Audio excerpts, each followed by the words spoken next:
Mm, I would like to make a sample, especially for from the group 2, Oliver and Jason.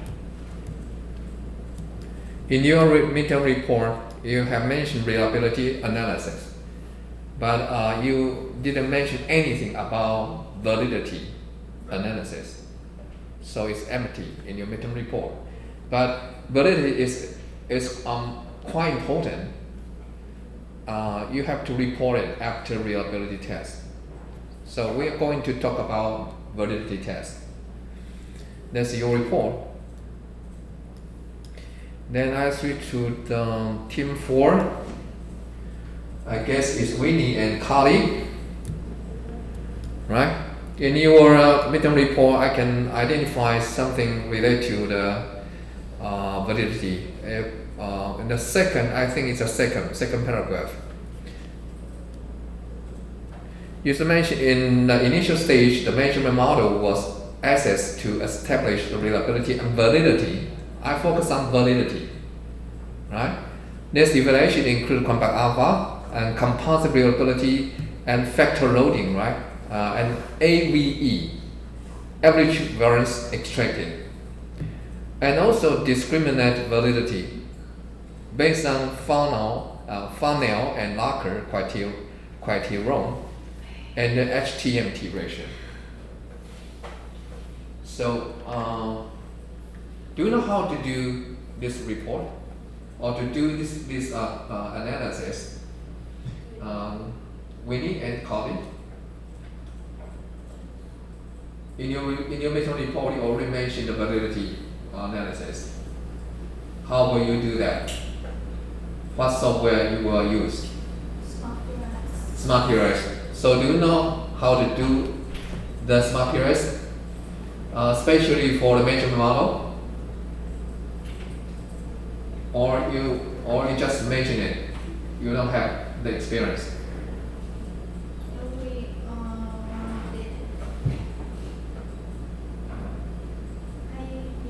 You know, measurement model and structure model is different. We will move to the CFA, then you will see why there's difference. Measurement model and structure model. You know, the D4 in SmartPRS is a structure model. Structure model is for testing your hypothesis. Testing your hypothesis, not validity. You have to create a measurement model only for validity analysis. So do you know how to do it in SmartPRS? Anyone taught you how to do it? Or did you watch any video about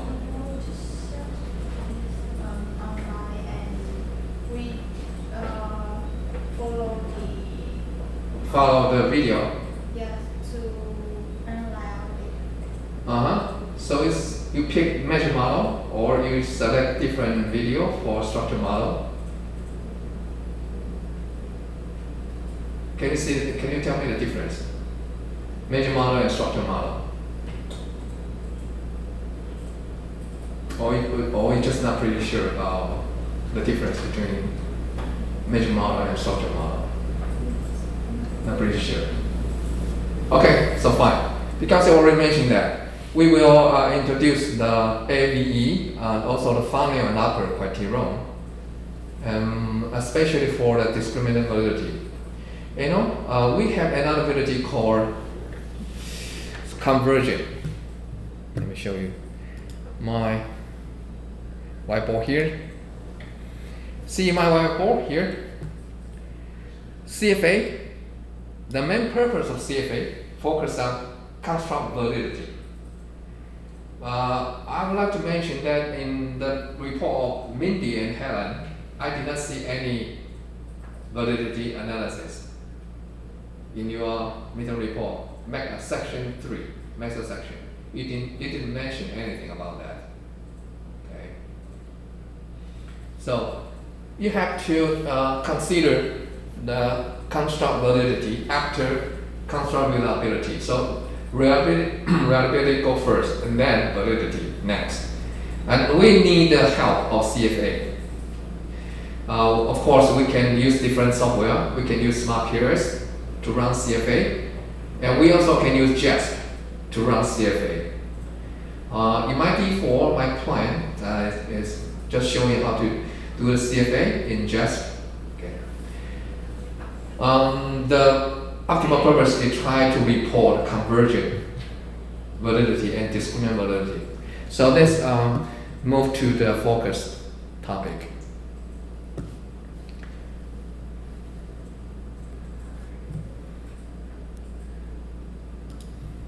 Okay.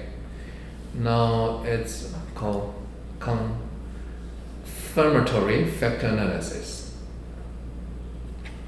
So that's something we need to learn from these topics called EFA, the different versus CFA and versus CFA. And the second is components of CFA. And then there's two different measurement model. We call it reflective. This typing error, reflect. F, I'm missing the F. Reflective versus formative model. And how to evaluate CFA. Okay, Winnie, can you tell me the difference? Take a look at the screen. Can you tell me the difference between the two charts? These two charts, both are measurement model.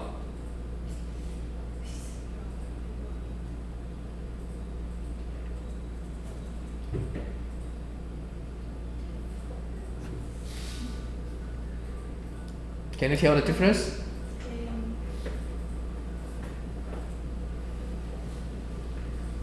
How many constructs in this model, major model? 3. So can you name it? It's called brand value. First one, brand value, from brand value and brand personality and corporate association, right? So we have three construct or 3 concept. But the way to show the relationship between the indicator and concept is different.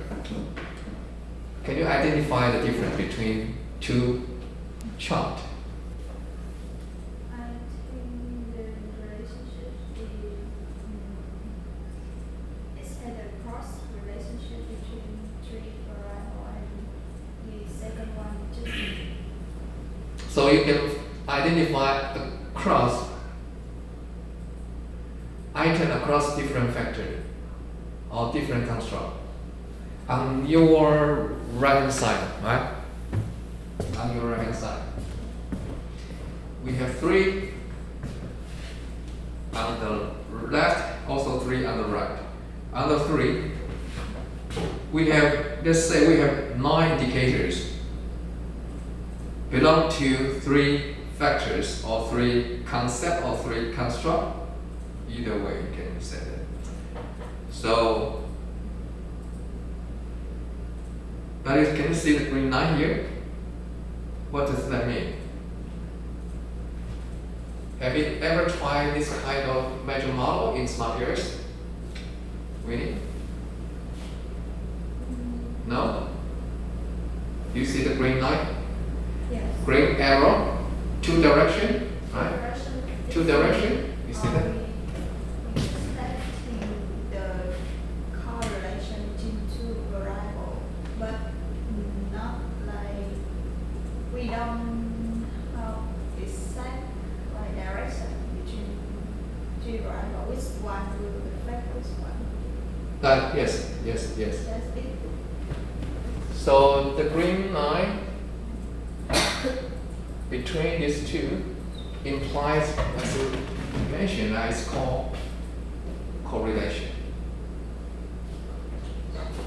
Correlation, right? So 2 arrows point to the 2 concepts. If your model only have 2 concepts,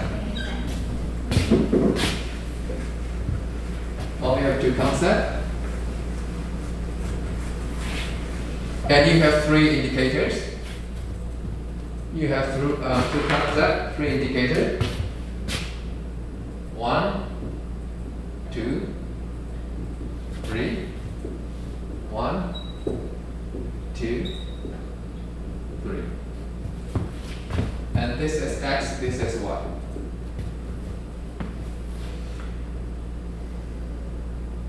So it's called measurement model because we use indicator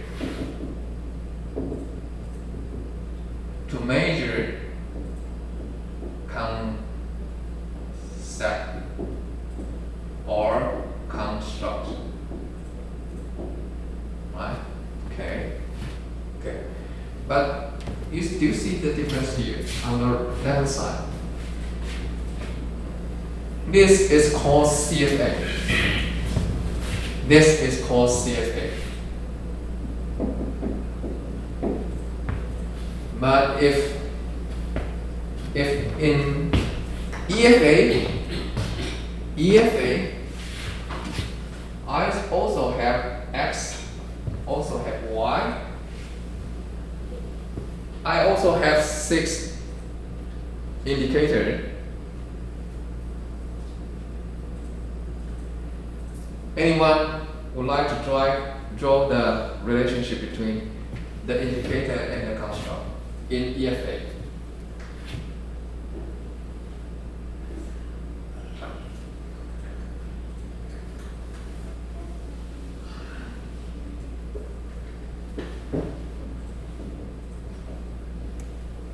Jason, not here. Oliver, would you like to try?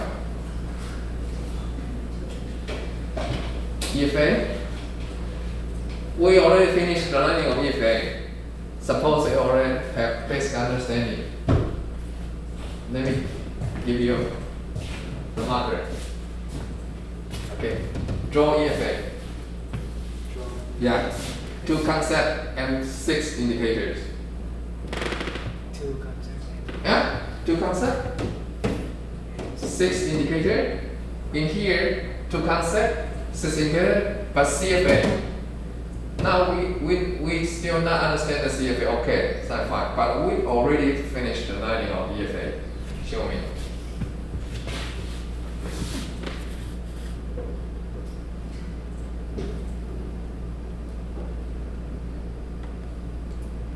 Now the arrow. Yeah, arrow.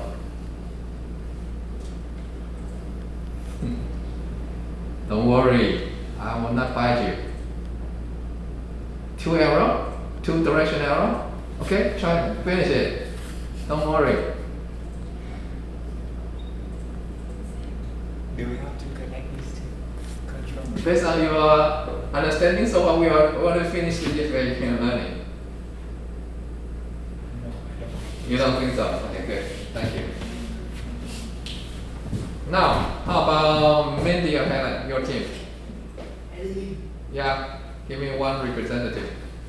Show me EFA.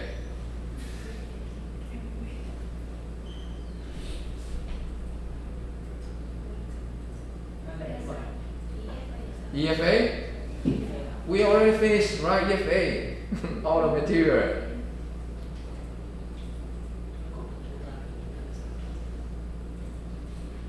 How about next team? Julian and Annie.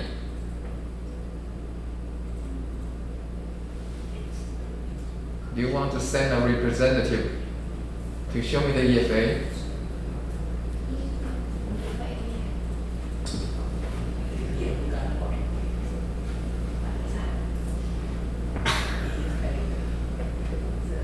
No? No?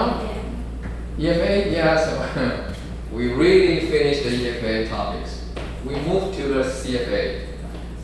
So of course I will introduce CFA in detail just in a moment.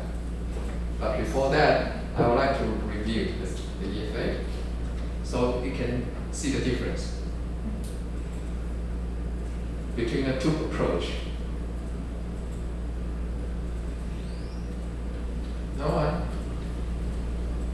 Who is your team?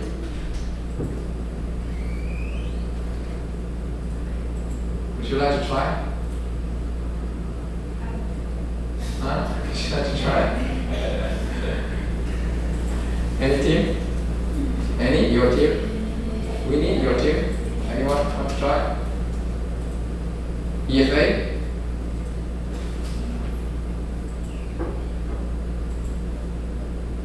You look so confused. Oh, you try? Good, good, good. I like it. You maybe can use another color. Let's say using this one, green one. Show me the EFA.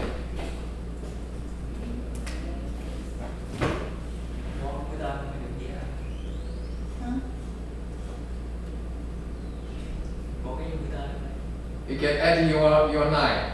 Just keep the Oliver. Yeah, you can draw your line. Okay.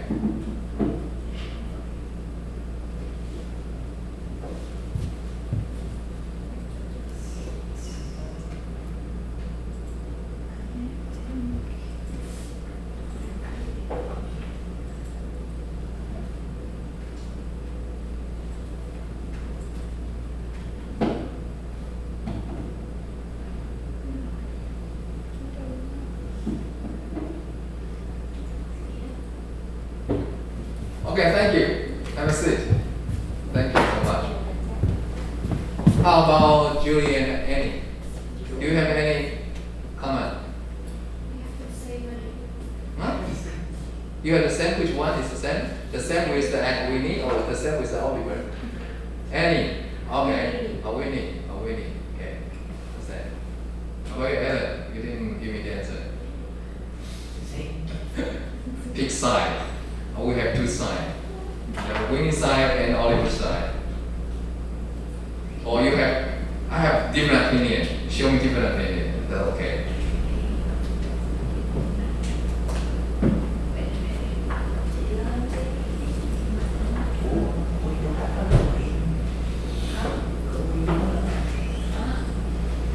Do you have third opinion? Or you just want to take side, the Oliver side or the Winnie side?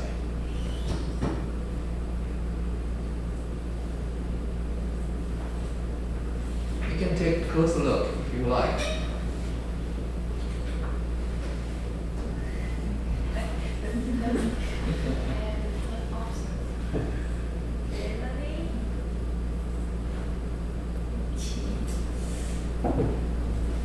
You don't have an answer. Okay?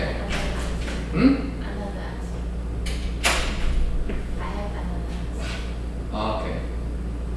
Seth and Willis, what's your opinion?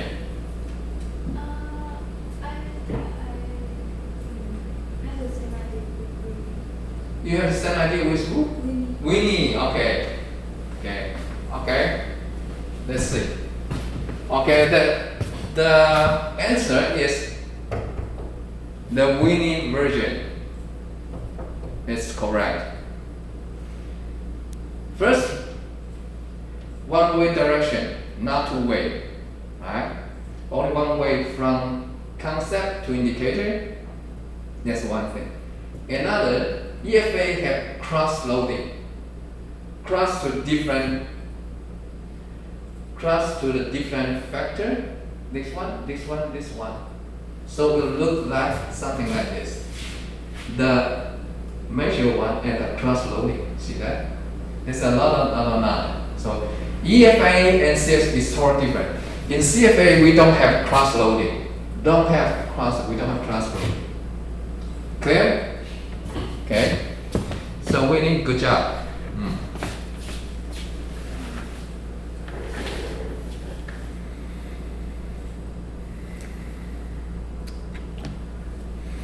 Okay. So the critical distinction beyond the major model here is the EFA only provide the insight of the structure, insight into the structure of the items. Okay, but CFA text theory.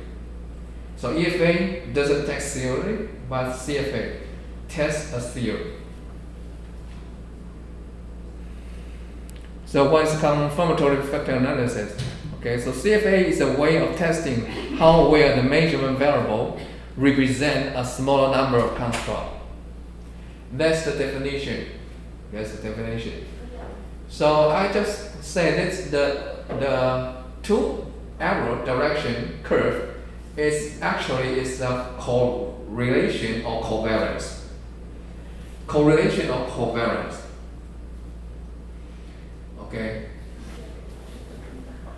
Covariance, correlation.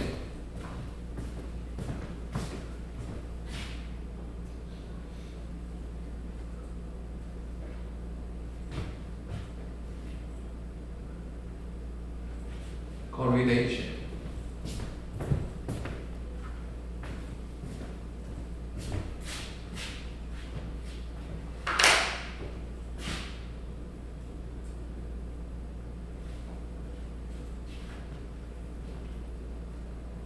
Correlation and covariance.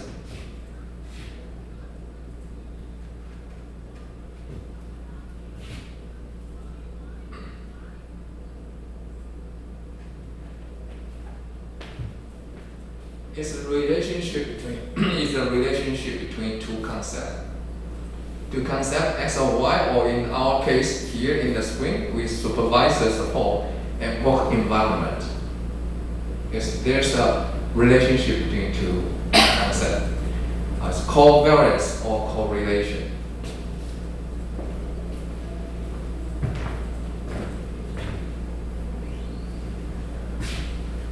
Any?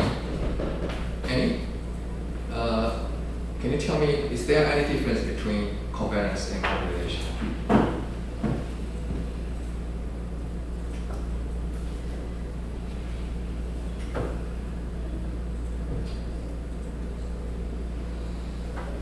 Or they refer to the same idea? Or there's a slight difference?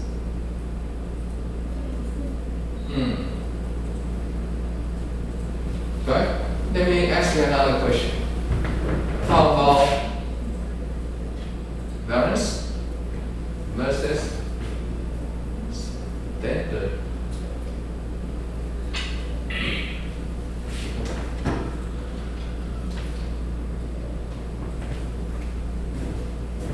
How about this one? Variance versus standard deviation. Standardized deviation.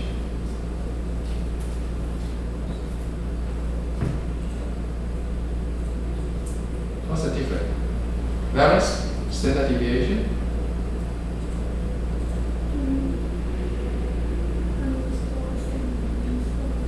What? Simple? Okay.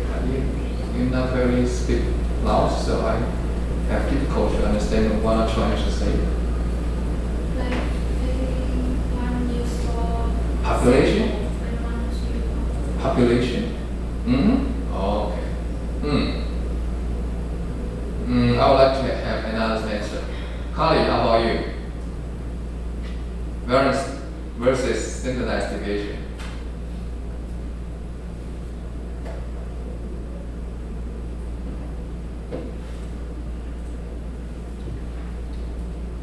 Okay, I got it.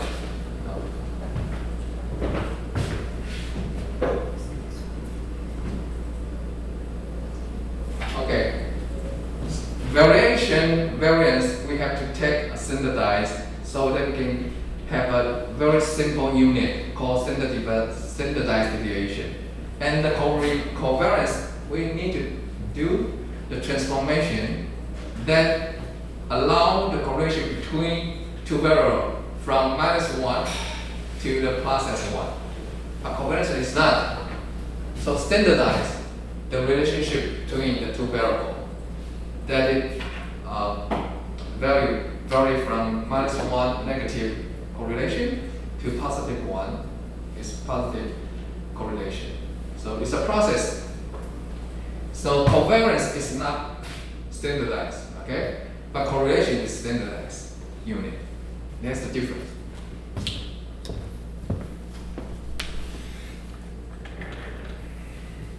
But this slide, the major idea is tell us the definition of confirmatory factor analysis. And let me say it again. CFA is a way of testing how well measure variable or indicator. Measure variable is indicator represent a smaller number of construct. Okay, the purpose of CFA confirm whether data fits the hypothesis measurement model.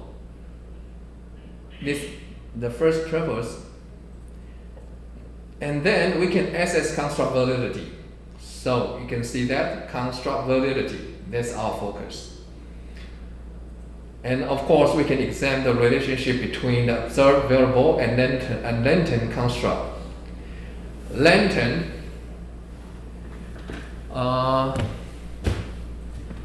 Latan. Lantern means unobservable, right? The lantern, it means unobservable. We only can observe the indicator. The construct we cannot observe. So examine the relationship between observed variable or indicator and the lantern construct or unobservable construct. Now the key components of CFA, it's a measurement model. So it describes how the measurement model specifies the relationship between indicators, you can see the observed variable and the lantern construct, or unobserved variable. Between the observed and the unobserved is called lantern construct. So then the key component is called path diagram. The arrow point from the construct to the indicator represent the measurement model showing how indicator load onto a construct. Again, this measurement model shows how indicator loads onto construct. And the fit indexes explain the importance of accessing model fit using the various index. It's called chi-square, SEA, CFI, determine how well the model represent the data. Model represent the data. I have to explain that. I have to explain that.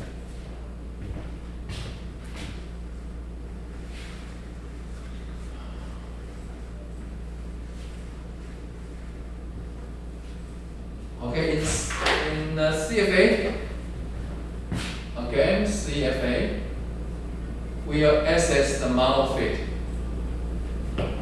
Model fit. How? We have chi-square test. Chi-square test.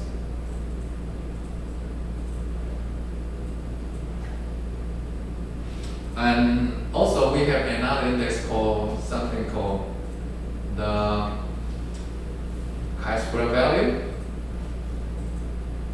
divided by the degree of freedom.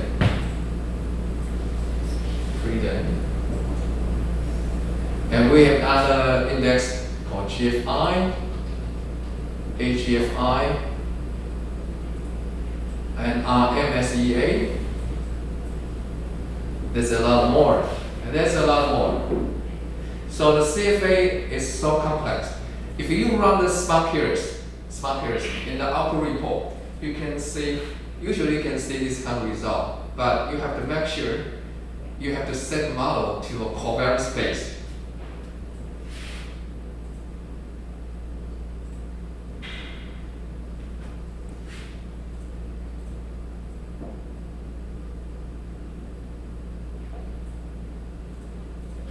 And another two component base.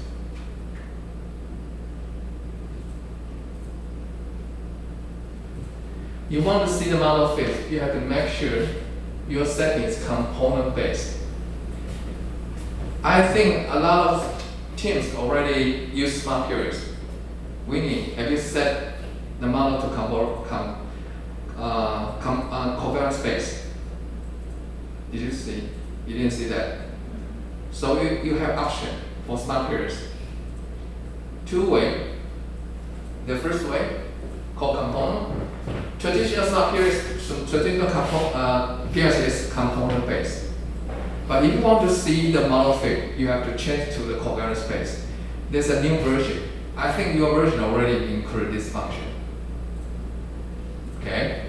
So you can see with chi-square test, chi-square value divided degree of freedom, and we'll go through that later.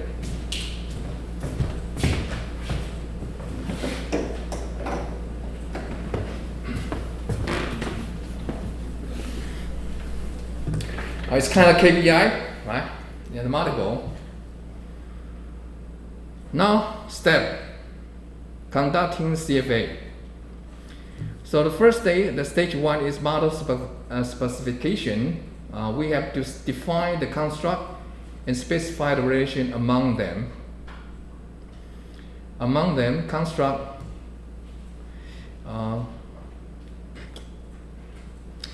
define the construct and the indicator. Okay, and the indicator. So I just missed the indicator here. The model specification include the construct and also the indicator. And then the next step is called model estimation. We use statistical software like Smart Pairs or JASP to estimate the parameters of the model. And the next step called model evaluation. We assess the fit of the model. Like I showed in here, chi-square test, p-value, or GFI, HGFI, RMSE, and so on and so forth. And of course, we will have the report from the software. So we need to understand the meaning of the report. So in stage 4, we have to interpret the result and focusing on the significance of the past estimate on the overall model fit. Okay. So first stage, called specify measurement model. Measure model. It means you have to draw a chart, something like look like this. So if you have five concepts, now you have to draw something quite similar to this one. We have 3, but if you have 5 construct in your model, you have to draw a measure model quite similar to this one. Unidimensionality. Unidimensionality. In your midterm report, I have noticed that some group say that their construct is multidimensional.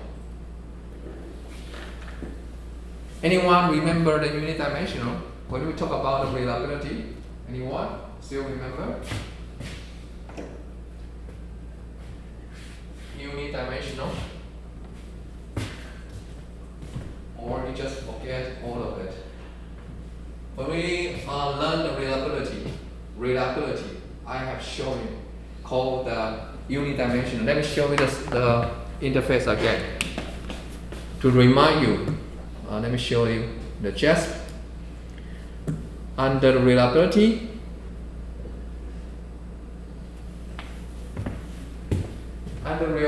did you see unidimensional reliability? We have practiced that function, right? Do you remember?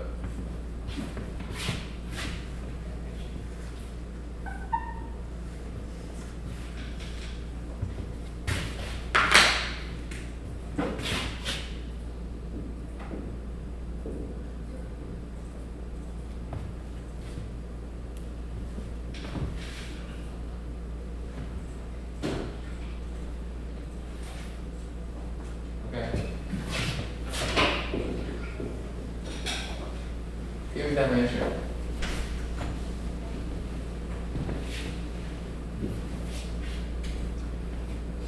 Or based on the chart here, anyone can identify the unidimensional based on the whiteboard.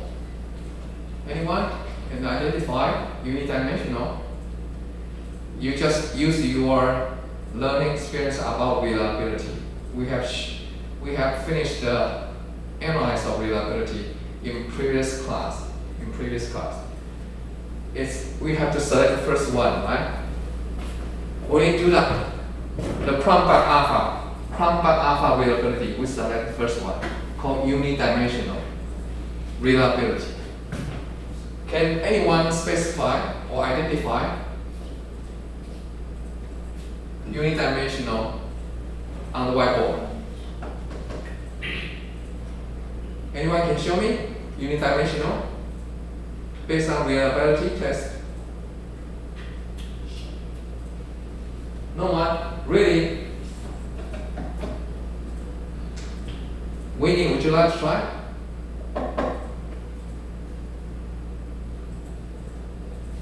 No? You're not pretty sure? How will you do the reliability test if you have to construct? Look at this. How will you perform a reliability test prompt by alpha?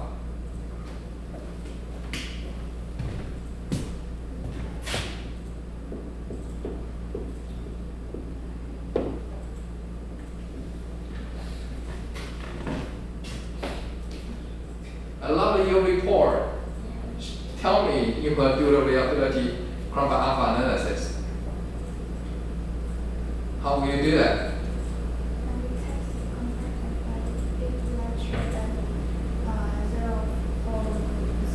0.7, yes. But unidimensionality, you can see that. That's a unidimension. That's one unidimension. That's another unidimension. So if you want to test reliability, prompt by alpha, you have to do 2 times, right?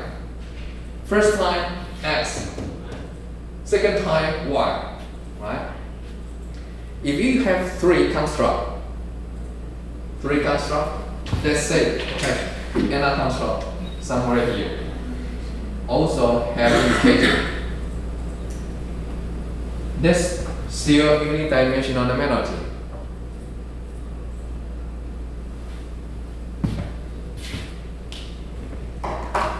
Okay? Unidimension is your first order construct. Let me say it again. Unidimensionality is your first order construct. First order construct. This is first order construct. This is first order construct. Oliver, if I want to draw a second order construct, would you like to draw one for me? Second order construct.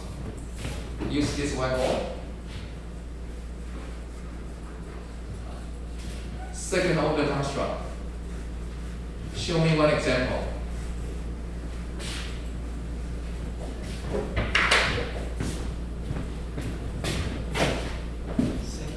Second order construct. Yeah. This is first order construct. Show me the example of second order construct.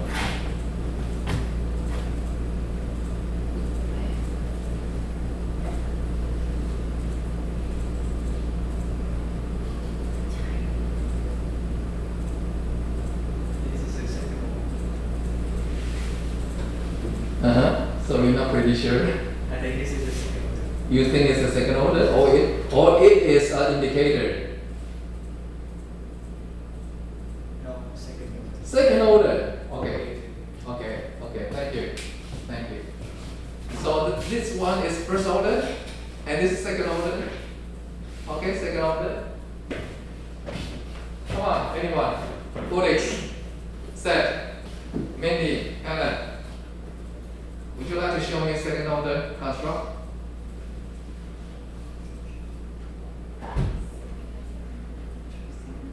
No? You are so afraid.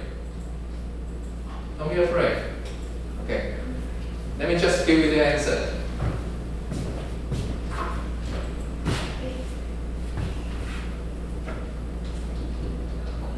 This is the indicator. So the second order is something look like this one. For example, our brain image.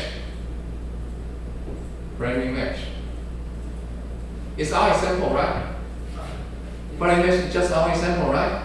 Under brain image, we have what? We have how many dimensions? 1, 2, 3. So we have 3 indicators for each, right? For each dimension, right?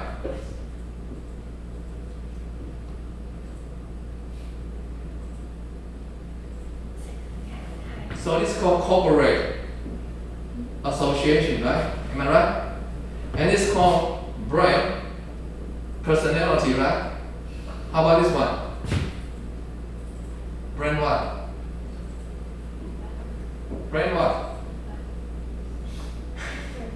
Brain value, right? Okay, good. Now, here, this one is first order. Okay, and where is the second order? Brain image is the second order.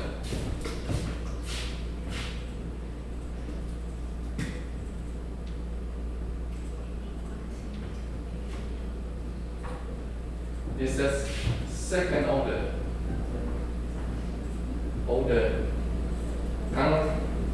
Construct. And all of them is first order. Okay. But all of them here is called unidimensionality. All of this label is called unidimensionality.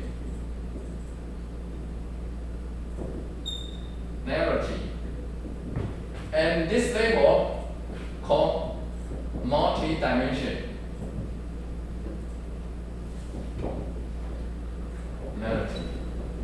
Now, can you see the difference?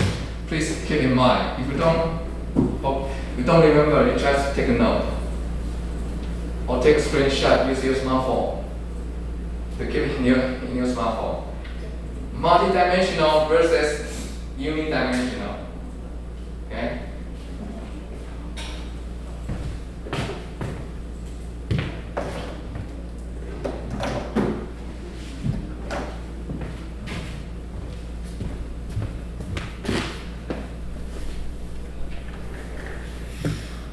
Okay, let's keep moving to the material. So it's a unidimensionality, it's the first order construct. Can be explained by one underlying construct. It means supervisor support or the work environment. Dimensionality.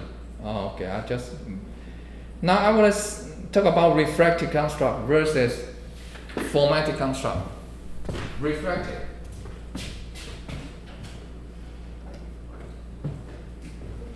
This unit dimension is called refractive measurement. Refract means the indicator can reflect the characteristic of the construct, can reflect the nature of the construct. But I would like to use this whiteboard to show you the formative.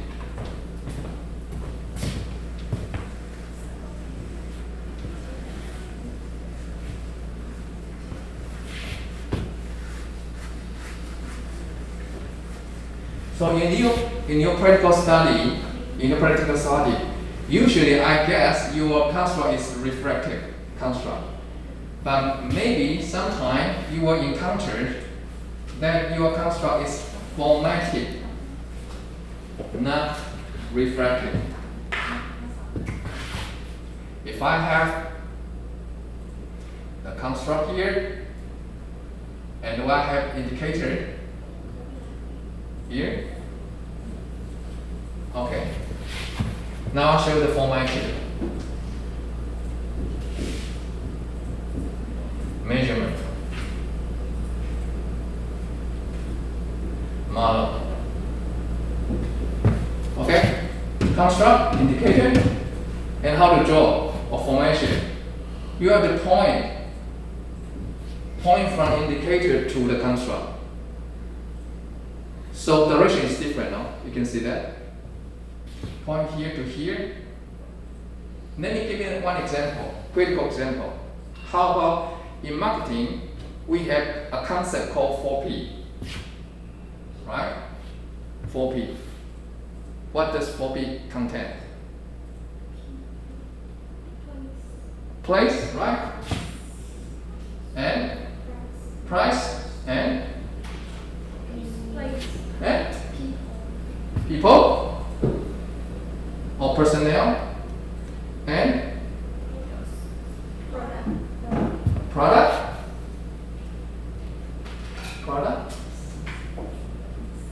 or promotion, huh? Promotion of product. Would you like to search online? Ask ChatGPT or XAI. 4P contains product, sure, right? Product.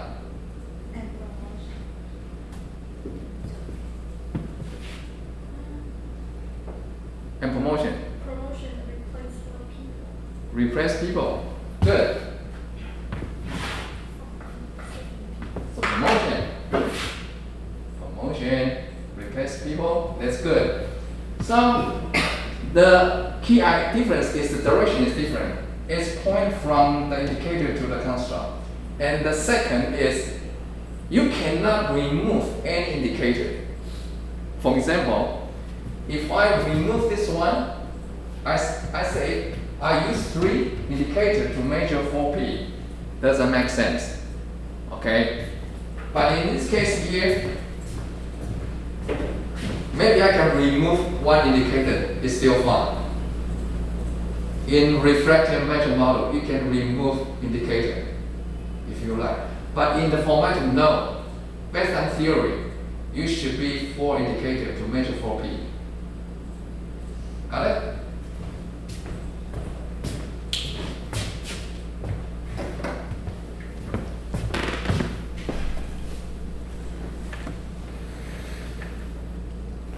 Formative. I just give you another example called social class index. It contains 3 indicators: education level, occupational prestige, and income. So if you want to measure the social class index, you have to use 3 indicators, and you cannot remove any one of the indicators. Then next, go to the estimated measure model. As you can see here, you can see a lot of number, and this number is called factor loading. The idea is quite the same as we learned EFA. Then we will go to the model fit, but I'm afraid the time is up. So I don't have time to explain model fit in this week. So I will explain model fit next week. Alright, that's for today's class. See you next week.